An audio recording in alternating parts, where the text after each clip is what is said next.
Hi, Steve Ness here with Realty One Group. Hey, today, golf and fun with Steve. We're going to talk about a high handicapper versus a low handicapper. I happen to be the high handicapper today at a 16.1. I'm playing Ron Miller at Robson Ranch. And he's a low handicapper. He's always been a low handicapper. Played with him years and years ago. Last time I played with him was probably close to 8 years ago. He was about a 2 or 3 handicap. Just checked him out. It looks like he's at 3.8 today. So what's that mean? He has to give me 12.3 strokes, so 12 strokes. So anything or any game that we'll play, I got a 12 stroke difference there. So I'll take the 12 hardest holes, take a stroke on that. That'll even things up. Well, almost. He's a long bomb hitter. So we played in golf tournaments in the past together. We played in men's leagues together. And I know he hits it a country mile. A lot of 300-yard drives. He usually won the long drive competitions in our leagues pretty consistently. Now I can hit the ball fairly decent too, but nothing like this guy. He cooks it. His only weakness that probably kept him off the senior tour would be his putting. And if he would have got that down, we probably would have seen him on the senior tour. I know that was one of his goals. But that being said, I should play a putting game with him or roll something in there if we're gonna play a match play. Now, in the past, he's liked to play bingo, bango, bongo. I've played some other games. I don't think I've played Murphys and Gers with him or fairways and one putts. But I think I'm gonna suggest maybe longest putt or one putt might be in my advantage today. So we'll see what it goes at. I do know I want to make sure that I don't play from the farthest back tees or even the member tees. So at Robson Ranch, they have the black tees or pro tees or black tees at 68.45. Not too terribly bad, but still to his advantage if we're playing that. So members or their pine tees are at 63. I'm very comfortable with that, but it'd be a little bit more advantage with him being such a long hitter. I can be in that chipping range too if we started playing like the guest tees where they're on this one, it's called the Rust. They're at 57.62. So a little on the short side might be disappointing. So the option there is there's a combo on the card, which would be the pine / rust, and that's right at 6,016. So right at that 6,000 yard would be perfect for me. I think then I'd be able to be chipping about the same distance or close within that same area that he would be.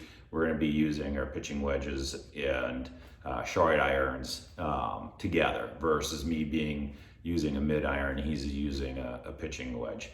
So that I think is the game plan. I'm going to go out there. I'm going to hit the ball well today. I think it's cold. It's going to be 55 at the high. So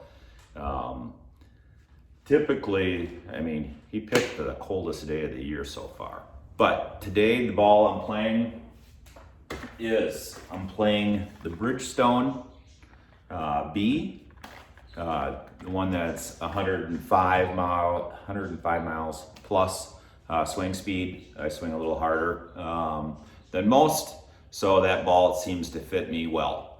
Hopefully I'll get off the tee box and get some down the middle, lay some down the middle. So next thing you're gonna see is me and Ron.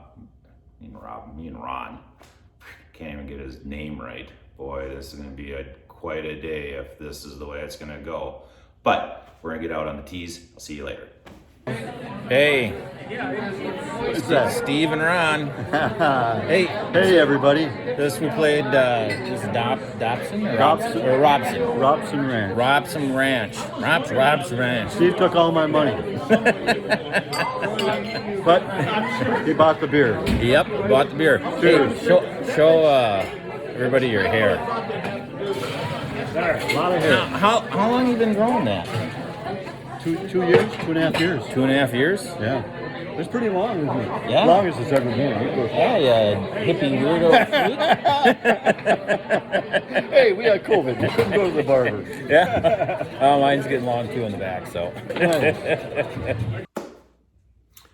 So, in conclusion of yesterday's round after golfing with Ron Miller. So, him as a low handicap, I as a high handicap. Well, stand corrected. I guess I can't call myself a high handicapper because I'm at a 16. I guess if you're over 18, you can call yourself a high handicapper. I'm probably a mid to high handicap, let's say. So, how did it go? Well, scorecard here. Let's break it down.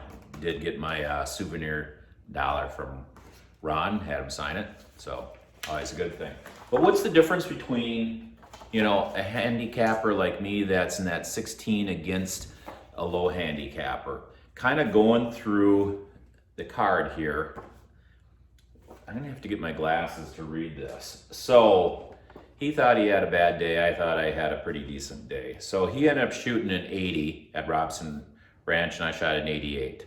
So the difference is I actually had a birdie, 7 pars, 5 bogeys, 3 doubles, and 2 triples. Where Ron, he had 10 pars and 8 doubles. There's the difference between somebody that's a good golfer and somebody that's a little bit maybe better than average. The one thing that surprised me actually was Ron. I haven't played with Ron about, we're guessing between 6 and 8 years since we played. We used to play quite a bit together, and he was a long bomber, crushed the ball. And to my surprise, actually, he's lost a little bit on his driving, so he's not quite as long. Actually, I outdrove him probably 80% of the time. And I think the reason why I was outdriving him 80% of the time is because of this ball right here. Bridgestone Tour BX. So a little bit faster swing speed, goes great. Not quite in control like I'd like it to be. Ron was straight down the middle the majority of the time. I am, 50% of the time down the middle or on the fairway, and the other 50% I find myself in a little bit of trouble. And that's what causes my score to go up.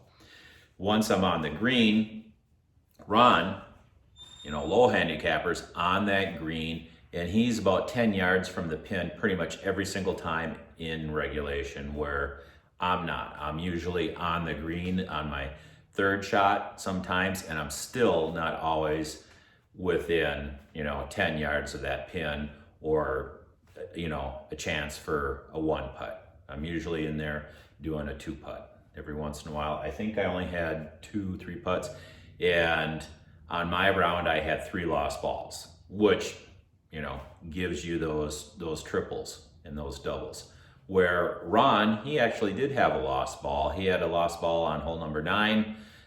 Didn't realize there was a lake. We've never played that course before. There was actually a lake or a pond in front of the green. Didn't realize it was hidden, and he went for the green in 2 and ended up in the water, cost him a penalty stroke, but still recovered with just a bogey.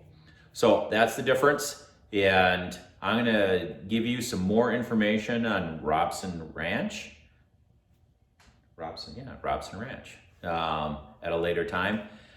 Next time, I'll get there in time. I'm gonna leave them plenty ahead of time. Hopefully the road construction is done, and hopefully they've cleaned up that freeway from Phoenix to Tucson, because it literally looked like a dump.